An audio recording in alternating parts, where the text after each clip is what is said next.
ओम हरि ओम। वेद प्रेमियों, सुधी श्रोताओं, अब हम ऋग्वेद के प्रथम मंडल के 30वें सूक्त के 5वें मंत्र की व्याख्या में प्रवेश करने जा रहे हैं। यह मंत्र गायत्री छंद में निबद्ध है। इसके दृष्टा ऋषि हैं सुनासेब और देवता हैं इंद्र। शीर्षक है प्रार्थना द्वारा इंद्र का अथवा भगवान का अतुल ऐश्वर्य प्रकट होता रहे। प्रार्थना में बल तभी आता है जबकि भगवान के भगवत्ता का, उनके ऐश्वर्य का विधिवत वर्णन रहता है। तो इसलिए ऋषि संदेश देता है कि प्रार्थना द्वारा इंद्र का अथवा भगवान का विपुल ऐश्वर्य प्रकट किया जाए। तो इस भाव को अभिव्यक्ति देने वाला मंत्र इस प्रकार से है। ओम स्तोत्रम राधानां पते गिर्वाहो गिर्वाहो वीर यस्यते विभूतिरस्तु सुनिर्वा विभूतिरस्तु सुनिर्ता। शब्दार्थ देखें। राधा नाम पते। राध कहते हैं धन को। राधनोति कार्याणि थी राधा। जो कार्य संपादित करे वो राध है। तो राध ऐश्वर्य धन को कहते हैं। तो राधा नाम पते, यह संबोधन है इंद्र का। हे विपुल ऐश्वर्यों के स्वामी। गिर्वाह, गिर्वाह, गिर्वाह कहते हैं अस्तुत्य, जिसकी अस्तुति की जाए वो गिर्वाह। तो हे गिर्वाह, हे अस्तुति के पात्र इंद्र। वीर, हे वीरवर इंद्र। यस्य ते अस्तोत्रम, जिसके, यस्य माने जिसके, ते माने तुम्हारे, अस्तोत्र माने अस्तुति परक मंत्र, विभूतिम ऐश्वर्य को, सुंदरता अच्छी प्रकार से प्रकट करने वाले, अस्तु हो, यानी यह स्तोत्र हे इंद्र तुम्हारी विभूतियों का, तुम्हारे व्यापक ऐश्वर्यों को प्रकट करने वाला हो, उसकी सत्यता का, वास्तविकता का पूर्ण वर्णन करने वाला हो, पूर्ण उद्घाटन या परिचय देने वाला हो। तो इस प्रकार से भक्त कह रहा है अथवा ऋषि कह रहा है कि हे इंद्र, तुम विपुल ऐश्वर्यों के स्वामी हो और तुम अपने गुणों के कारण गिर्वाह माने अस्तुत्य हो और वीर हो। और तुम्हारे लिए जो हम ये स्तोत्र प्रार्थनात्मक मंत्र प्रस्तुत कर रहे हैं वो तुम्हारी विभूतियों का, तुम्हारे व्यापक विपुल वैभव का, ऐश्वर्य का प्रकट करने का साधन हो। सुंदरतास्तु, हमारा यह अच्छी प्रकार से कहा गया, प्रेम पूर्वक कहा गया जो स्तोत्र है वो तुम्हारी महिमा का पूर्ण उद्घाटन करने वाला बने, और यही मेरी कामना है। इसका सपाट अर्थ देख रहे हैं कि हे विपुल ऐश्वर्यों के स्वामी, अस्तुत्य वीरवर इंद्र, यह जो स्तोत्र स्तुतियां हम तुम्हें सुना रहे हैं वो तुम्हारी विभूतियों का, ऐश्वर्यों का वास्तविक यथार्थ वर्णन करने वाला हो, प्रकटीकरण करने वाला हो, यह हम चाहते हैं, यही मेरी अभिलाषा है। तो इसका हम छंदोबद्ध रूप देख लें। विपुल ऐश्वर्य के स्वामी, विपुल ऐश्वर्य के स्वामी, वीर अस्तुत्य बढ़कर हो। विपुल ऐश्वर्य के स्वामी, वीर अस्तुत्य बढ़कर हो। ध्यान पूर्वक सुनो भगवन, ध्यान पूर्वक सुनो भगवन, तुम्हारी प्रार्थना करता, तुम्हारी गा रहा स्तुति।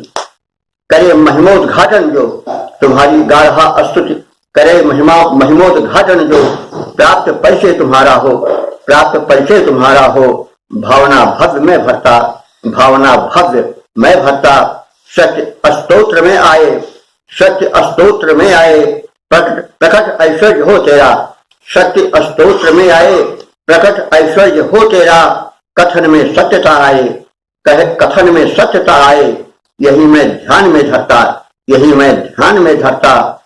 विपुल ऐश्वर्य के स्वामिन वीर स्तुत्य बहकर हो, ध्यान पूर्वक सुनो भगवान, तुम्हारी प्रार्थना करता, तुम्हारी प्रार्थना करता।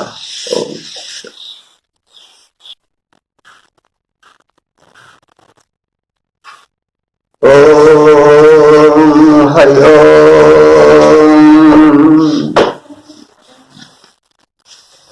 ओम। वेद प्रेमियों, सुधी श्रोताओं, अब हम ऋग्वेद के प्रथम मंडल के 30वें सूक्त के 6ठे मंत्र की व्याख्या में प्रवेश करने जा रहे हैं। यह मंत्र गायत्री छंद में निबद्ध है। मंत्र दृष्टादि आदि गति सुनाशेप है। छंद गायत्री है और देवता इंद्र है। विषय है इंद्र सुरक्षा को प्राथमिकता दें, इंद्र सुरक्षा को प्राथमिकता दें। देवता इंद्र हैं। इंद्र को ऋग्वेद के ऋषियों ने सर्वशक्तिमान, सृष्टि की दिव्य शक्तियों में सर्वोत्तम और उनका सम्राट बताया है, नामित किया है इंद्र।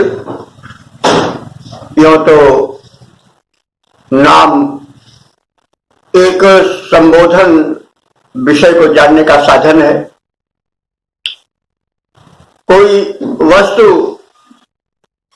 नाम से इसलिए संबोधित की जाती है कि उसके द्वारा व्यवहार चल सके। वास्तव में जो शक्ति है वो शक्ति है, वो नाम रहित है, फिर भी नाम दिया जाता है। तो वैदिक ऋषियों ने उस सर्वोच्च शक्ति को, जो सृष्टि की नियामक है, संचालिका है, उसको इंद्र नाम से संबोधित किया है। तो अब हम मंत्र का पाठ करेंगे। ओम ऊर्ध्वतिष्ठा नौतेस्मिन् वाजे शतक्रतो समन्वेषु ब्रवावहै। शब्दार्थ जाने। शतक्रतो ये इंद्र का संबोधन है। शतक्रतो कहते हैं सैकड़ों प्रकार के शुभ कर्मों को करने वाले। क्या तुम्हारे यज्ञ होता है तो प्रत्येक शुभ कर्म यज्ञ है, यदि वह लोकोपकार की दृष्टि से किया जाता है। तो इंद्र जो है, जो परम सत्ता है, वो सैकड़ों रूप से, सैकड़ों का तात्पर्य हुआ अनंत रूप से, सृष्टि के कल्याण की योजना कर रही है। व्यवस्था का संचालन उसकी अध्यक्षता में हो रहा है। यही उसका शतक्रतुत्व है। तो हे शतक्रतो, हे शतशः शुभ कर्मों के संपादक इंद्रदेव, अस्मिन बाजे, वाज माने होता है युद्ध, अस्मिन माने इस युद्ध में। तो यह युद्ध समर वाला, रण क्षेत्र वाला युद्ध भी हो सकता है, जीवन युद्ध भी हो सकता है। मनुष्य को पग पग पर युद्ध करना पड़ता है, कभी रोग से, कभी शोक से, कभी अपनों से, कभी परायों से, कभी किसी समस्या से, तो कभी किसी समस्या से संग्राम ही करना पड़ता है। तो हम संग्राम को केवल शस्त्रास्त्रों को लेकर रण क्षेत्र में प्रहारोद्यत रूप को ही न देखें, बल्कि संग्राम तो, द्वंद्व तो क्षण क्षण में प्रत्येक के जीवन में चल रहा है, और द्वंद्व ही जीवन है, युद्ध ही जीवन है। यह युद्ध कभी नहीं समाप्त होता है, मृत्यु ही इसका समापन करती है। हम कह सकते हैं लाइफ इज ए स्ट्रगल, अथवा जीवन स्वयं में एक युद्ध है, और युद्ध ही जीवन है। जब तक जीवन रहेगा तब तक युद्ध रहेगा, युद्ध समाप्त हो जाएगा, जीवन समाप्त हो जाएगा। इसलिए आवश्यकता है कि प्रसंगानुकूल युद्ध के या किसी भी शब्द के व्यापक अर्थ को लेना है। तो ऋषि कह रहा है कि असमिर बाजे, इस जीवन युद्ध में अथवा रण क्षेत्र में आने वाले युद्ध में भी न ऊतये, अब ये जो न है वो आने के कारण उसका विसर्ग लुप्त होने से ना हो गया है। न अस्मत् का षष्ठी बहुवचन है। तो हमारे ऊतये, ऊत शब्द कहते हैं रक्षा को, ऊतये चतुर्थी रक्षा के लिए। ऊर्ध्वम तिष्ठ, हे देव आगे खड़े हो, अथवा हमारे ऊपर खड़े होने का मतलब हुआ हमारी रक्षा के लिए हमारे ऊपर हाथ रख करके खड़े हो। तो ऊर्ध्वम तिष्ठ, ऊर्ध हो, आगे आकर के खड़े हो जाओ। इस हेतु, हमारी सुरक्षा के हेतु प्रथम खड़े हो जाओ। तो नह ऊतये ऊर्ध्वम तिष्ठ, हमारी रक्षा के लिए आप हमारे आगे, हमारे सिर पर छत्र छाया बन करके खड़े हो जाओ। अन्येषु सम ब्रवावहै, अन्येषु माने अन्य विषयों को लेकर के हम इसके पश्चात संब्रवावहै माने भली प्रकार से बात करेंगे, अर्थात अन्य विषय विचार विनिमय इसके पश्चात हो। रक्षा सर्वप्रथम है, क्योंकि संरक्षण नहीं रहेगा तो कोई भी वार्ता संभव नहीं हो पाएगी। इसलिए हे देव, हमें प्रथम संरक्षण दो, हमारे संरक्षण के लिए आगे आकर खड़े हो जाओ। तत्पश्चात जीवन विषयक अन्य विषयों पर हम वार्तालाप करेंगे। तो इस प्रकार से हम शब्दार्थ जान लेने के पश्चात इस मंत्र की संक्षिप्त व्याख्या इस प्रकार से देख सकते हैं। यज्ञ आदि सैकड़ों शुभ कर्मों के संपन्न करता इंद्रदेव,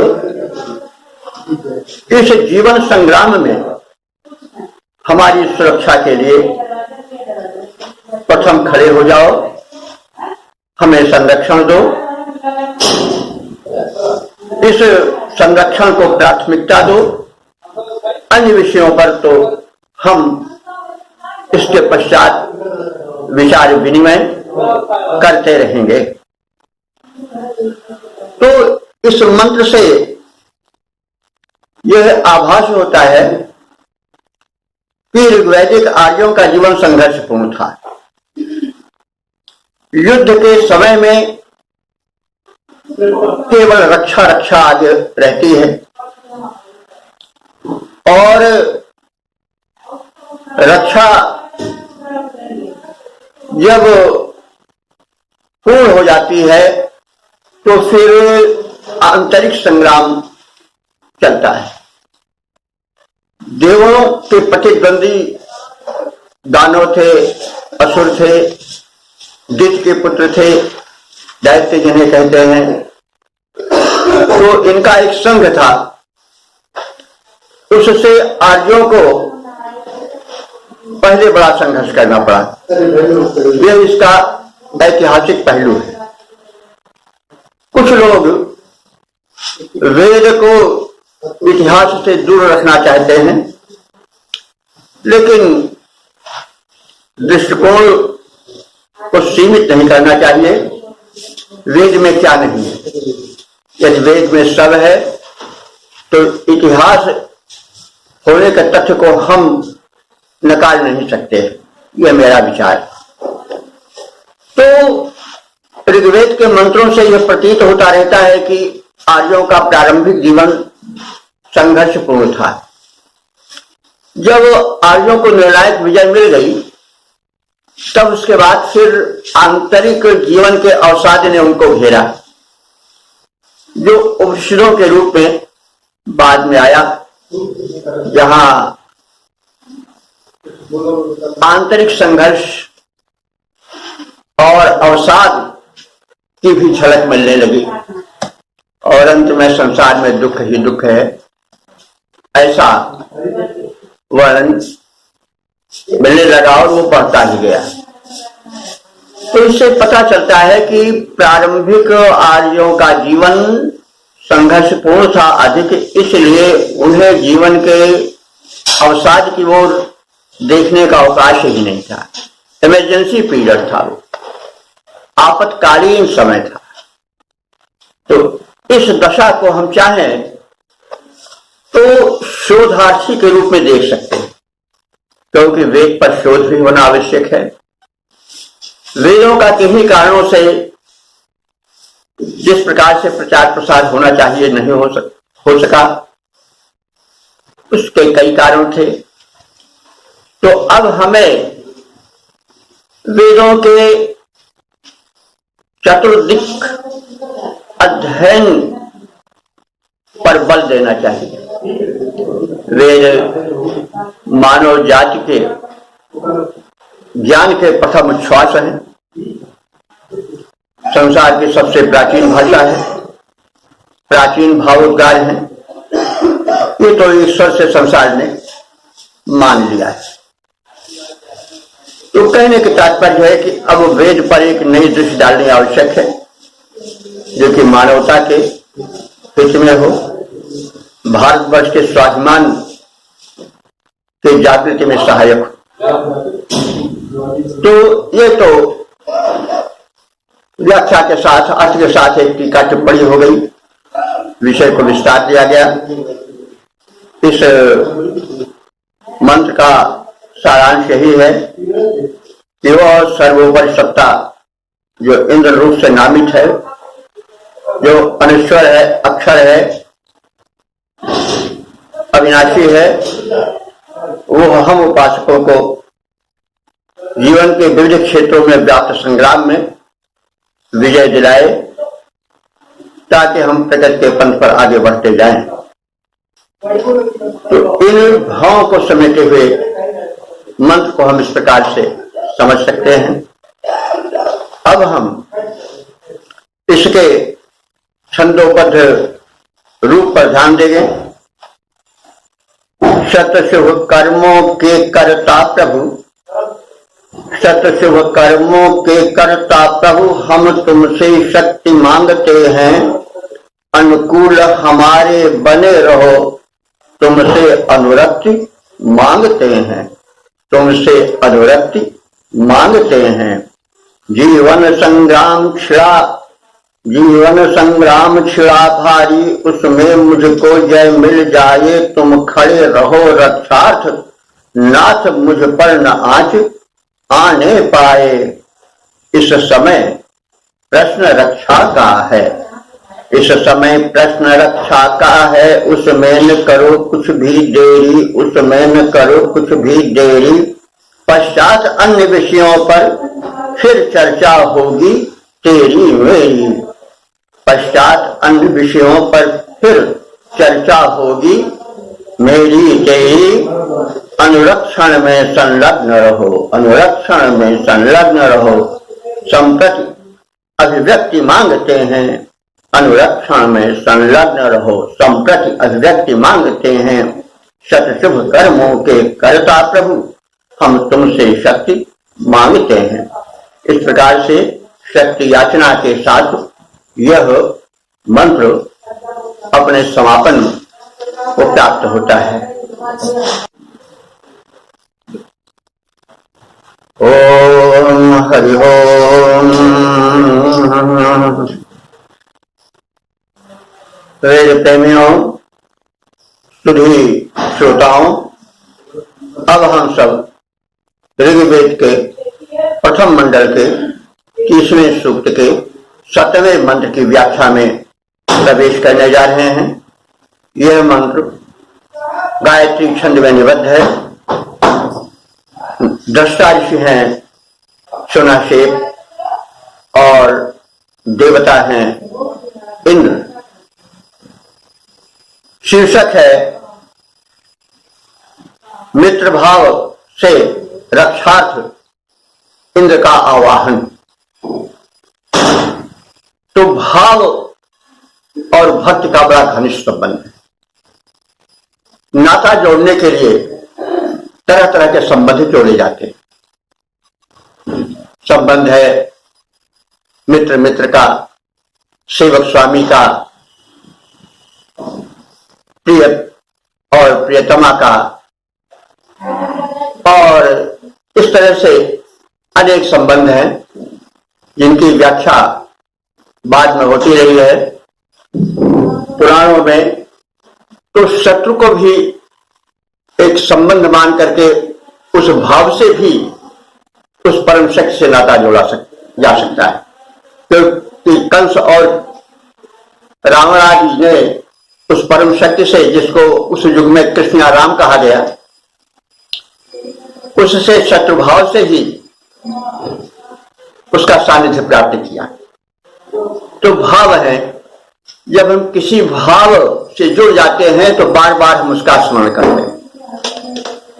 और वो परम शत्रु न किसी की शत्रु है न मित्र है, वो तो कर्मानुसार फल देती रहती है, उसका स्मरण होता रहना चाहिए, ऐसा विद्वानों का मत है।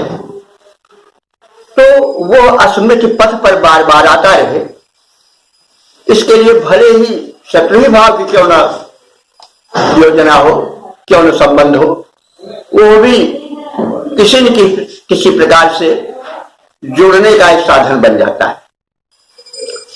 तो जुड़ना ही तो भक्ति है। भाव भिन्न भिन्न है, वात्सल्य भाव है, सख्य भाव है, मित्र भाव है, पिता भाव है, माता भाव है, भिन्न भिन्न भाव है। तो प्रस्तुत मंत्र में मित्र भाव से, रक्षा के प्रयोजन से इंद्र का आवाहन किया गया है। इस भाव के अंतर्गत अब हम मंत्रार्थ तक पहुंचने की चेष्टा करेंगे। प्रथम मंत्र पाठ हो जाए। ओम योगे योगे तव स्तरम वाजे वाजे हवा महे सखाय इंद्रभूतये। शब्दार्थ जाने। योगे योगे, योग वाले संयोग, तो प्रत्येक कर्म संयोग में जब हम कर्म करते हैं तो कर्म से संयोग होता है, संबंधित विषयों से संयोग होता है। तो योगी योगी कर्म के दौरान होने वाले प्रत्येक कर्म संयोग में वाजे वाजे निरुक्ति हो रही है। किसी विषय पर हम जब जोर देना चाहते हैं तो शब्द को दोहरा देते हैं, जैसे भाई धीरे धीरे चलो। धीरे एक बार कहने से जरा उतना जोर नहीं आ पाता है जितना 2 बार कहते हैं धीरे धीरे चलो, धीरे धीरे बोलो, फिर आया करो, बार बार आओ, तो वही बात है। तो दोहरा दिया जाता है, तो विवसा इसको कहते हैं अलंकार के रूप में। तो वो भाव पर या शब्द पर विशेष जोर देने के प्रयोजन से कहा जाता है, किया जाता है। तो योगी योगे प्रत्येक कर्म संयोग में और बाजे बाजे, वाजे माने संग्राम, युद्ध, युद्ध युद्ध में यानी प्रत्येक युद्ध में तवस्तरम इंद्रम। देखिए तवह तरम है, ये तव शब्द तो जो है वो तव के लिए आता है, तो तुम्हारा के अर्थ में आता है, लेकिन यहां पर वो तव नहीं है, यह तवह शब्द है। और तवह तर का विसर्ग का सा हो गया है, तो तवस्तर हो गया है। अब तव का अर्थ हुआ बल, और तवस्तर माने अपेक्षाकृत अधिक बल। देखिए भाइयों, हम भाषा वैज्ञानिक दृष्टिकोण से देखें तो हमें याद आ जाता है तव से ताव का, बड़ा ताव है। अरे उनके देह में कुछ तावो है, ऐसा कहते नहीं। आज हम व्यवहारिक भाषा बोलते हैं ताव आएगा, तो उनके देह में कुछ तावो है। तो ये इसी तव शब्द से विकसित हुआ है। तवा, तवा हमारे शक्ति, और तवा तर माने अपेक्षाकृत अधिक शक्ति। तो तवस्तरम इंद्रम, वो इंद्र जो अत्यधिक शक्तिमान है, तवस्तर है। तम इंद्रम ऊतये, ऊतये माने रक्षा के प्रयोजन से, रक्षार्थ। सखाया हवा महे, सखाया माने सखा का बहुवचन है, सखाया मित्रों के भाव से। हवा महे माने बुलाते हैं, आवाहन करते हैं। तो अर्थ होगा विभिन्न कर्मों के प्रारंभ में विविध संघर्षों में हम अत्यंत बलिष्ठ तवस्तर इंद्र को अपने रक्षा के प्रयोजन से मित्रवत बुलाते हैं, मित्र भाव से बुलाते हैं। मित्र भाव में बड़ा खुलापन होता है, उसमें अधिक औपचारिकता नहीं रहती, इसलिए हम उसे मित्र भाव से बुलाते हैं। तो इस प्रकार से विभिन्न कर्मों के प्रारंभ में विभिन्न संघर्षों के अवसर पर हम उस अत्यंत बलिष्ठ इंद्र को रक्षा के प्रयोजन से मित्र की भांति बुला रहे हैं। तो जैसा कहा गया है, संबंध नाना प्रकार के हैं। अपने रुचि के अनुकूल भक्त भगवान से संबंध जोड़ता रहता है। तुलसीदास जी ने कहा है कि तुह मझ नातो अनेक मानिए जो भावे, तू दयालु दीन हो, तू दानी हो, भिखारी हो प्रसिद्ध पातकी, तू पाप पुण्यहारी। नाथ तू अनाथ को, अनाथ कौन मोसो, मो समान आरत नहीं, आरत हर तोसो। जीव हो तू ब्रह्म, जीव हो तू ब्रह्म, तू ठाकुर हो चेरो, तात मात स्वामी सखा, सब विधि हित मेरो, कह मोहि नातो अनेक। मानिए जो भावे, ज्यों त्यों तुलसी कृपालु चरण शरण पालो। तो भक्त भगवान से जुड़ने के लिए विविध नातों को सामने रखता है और इस मंत्र में मित्र भाव को ऋषि ने प्राथमिकता दी है, क्योंकि मित्र में औपचारिकता का प्रवेश अत्यल्प होता है। तो इंद्र जो सर्वोच्च सत्ता है, जो हमारा पिता माता सब कुछ है, उसको हम आवाहित करते हैं मित्र भाव से, अर्थात उसमें अधिक औपचारिकता का प्रवेश नहीं करते।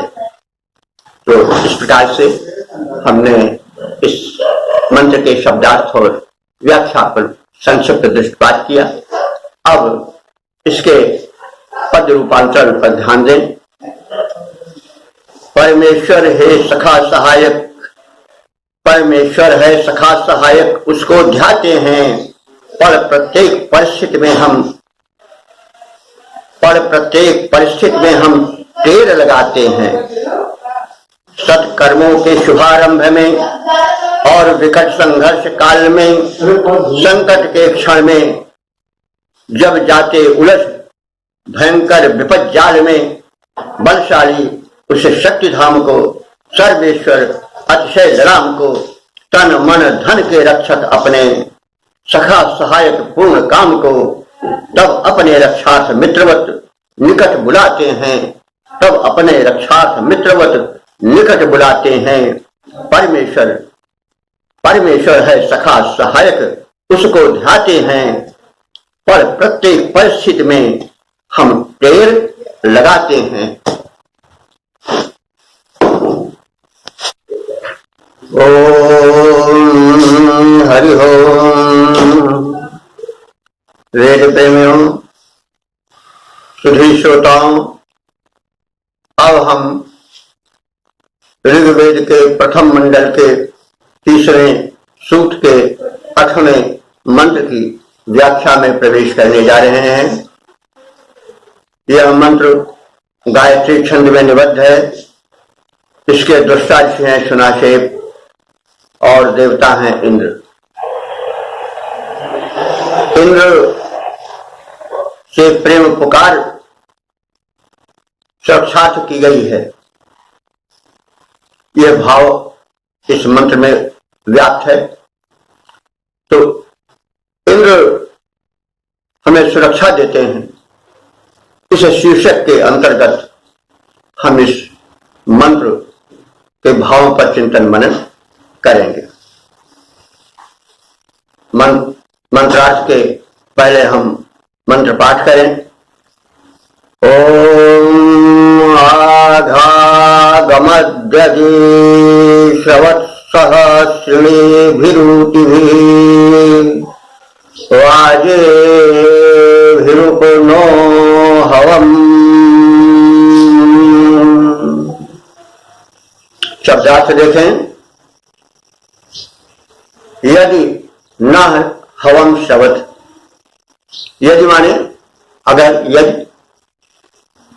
न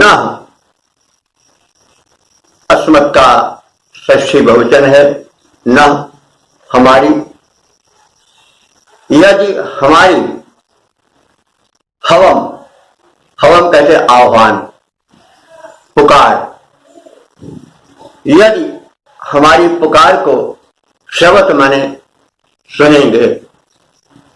कौन? हमारे आराध्य देव इंद्र। यदि हमारे आराध्य इंद्र हमारी पुकार सुनेंगे तो सहस्रणी भी ऊंच भी बाजे भी। सहस्रणी भी माने सहस्रों हजारों, ऊंच भी, ऊंच कहते हैं रक्षा को, और ऊंच का तृतीया बहुवचन है ऊंच भी, रक्षा साधनों द्वारा। और वाजे भी माने, वाज माने होता है बल, बाज माने युद्ध होता है। इसकी कई बार व्याख्या की जा चुकी है, शब्दार्थ बताया चुका है। तो वाज का तृतीया बहुवचन है बाजी भी, यानी सुरक्षा साधनों द्वारा, अन्न धन साधनों द्वारा, तो इस प्रकार से सहस्रणी भी, ऊट भी, वाजे भी, हजारों प्रकार के रक्षा के साधनों से और अन्न धन बल आदि के साधनों से वे इंद्र हमारी सुरक्षा करेंगे। आघा उप आगमत, तो हमारी स्तुतियों को सुनकर वे आघा माने अवश्य ही, उप आगमत, उप माने समीप, आगमत माने आएंगे। मतलब यदि वे इंद्र रूप परम शक्तिमान सर्वेश्वर हमारी आर्त पुकार सुनेंगे तो निसंदेह वे सहस्रों रक्षा साधनों से अन्न धन धान्य आदि संपन्नताओं के साथ हमारे रक्षार्थ हमारे निकट अवश्य आएंगे, ऐसा मुझे पूर्ण विश्वास है। तो विश्वास होना भी चाहिए। शक्ति है तो शक्तिमान है, शिष्य है तो सृष्टा है, कार्य है तो कारण है। इस वैज्ञानिकता पर ध्यान देकर के हमें ऋषि के संदेश के अनुसार अवश्य उस परम शक्ति से याचना करनी चाहिए, उसका आवाहन करना चाहिए, क्योंकि सर्व समर्थ संरक्षक तो वही। तो अब इस प्रकार से इस मंत्र के शब्दार्थ और संक्षिप्त व्याख्या के उपरांत हम इसके छंदोबद्ध रूप का अवलोकन करेंगे। प्रेम पुकार हमारी जैसे प्रभु सुन पाएंगे, प्रेम पुकार हमारी जैसे प्रभु सुन पाएंगे, निश्चय है रक्षार्थ हमारे दौड़े आएंगे, निश्चय है रक्षार्थ हमारे दौड़े आएंगे। रक्षा के साधन सहस्र, रक्षा के साधन सहस्र, धन धान्य आज जो भी हैं उन सब को लेकर आएंगे। आवश्यकता हमको जिनकी है प्रेम पूर्ण आह्वान, प्रेम पूर्ण आवाहन न मेरा वे ठुकराएंगे, प्रेम पूर्ण आह्वान न मेरा वे ठुकराएंगे। प्रेम पुकार हमारी जैसे प्रभु सुन पाएंगे, निश्चय है रक्षार्थ हमारे दौड़े आएंगे। तो रक्ष रक्ष तमाम उदाहरण है इसके। जैसे आकुल भक्त पुकारता है, भगवान तत्काल दौड़ पड़ते हैं। चाहे थोड़ा हम पुराण की ओर जाएं तो कोई बुरा नहीं है, महाभारत की ओर जाएं तो कोई बुरा नहीं होगा। जैसे द्रौपदी ने पुकारा, भगवान ने तत्काल उसकी चीर बढ़ाई। गजराज ने पुकारा, ग्राह से आर्त होकर भगवान को, तो भगवान तत्काल आए। और ऐसा कहा जाता है कि गरुड़ पीछे छूट गए और भगवान गरुड़ से अपने वाहन से पहले पहुंच गए और उस गजराज की रक्षा की। तो ऐसा है कि जब थाके ताके प्रभु आए आधे नाम, जब निज बल करी थक गयो, सरयो न एक काम। पहले गजराज खूब लड़ा ग्राह से, बहुत विकट संग्राम हुआ, लेकिन जब उसकी शक्ति ने जवाब दे दिया तब उसने आर्त भाव से भगवान को पुकारा और भगवान तत्काल आए। और आए आधे नाम, जैसे भगवान हे कृष्ण जैसे कहा नहीं, आधा ही नाम निकला नहीं कि भगवान तत्काल आ गए। तो कहने का मतलब वेद की इन्हीं भावनाओं को बाद में पुराणों में, महाभारत आदि में पुष्ट किया गया है। तो इससे बंधुओं कुछ हमारे वेद प्रेमी हैं जो मतलब किन्हीं कारणों से ये नहीं सुनना पसंद करते कि वेद के पुष्ट के लिए किसी का उदाहरण दिया जाए, तो ऐसी बात नहीं है। तो वेद की भावनाएं ही सर्वत्र संक्रमित हुई है।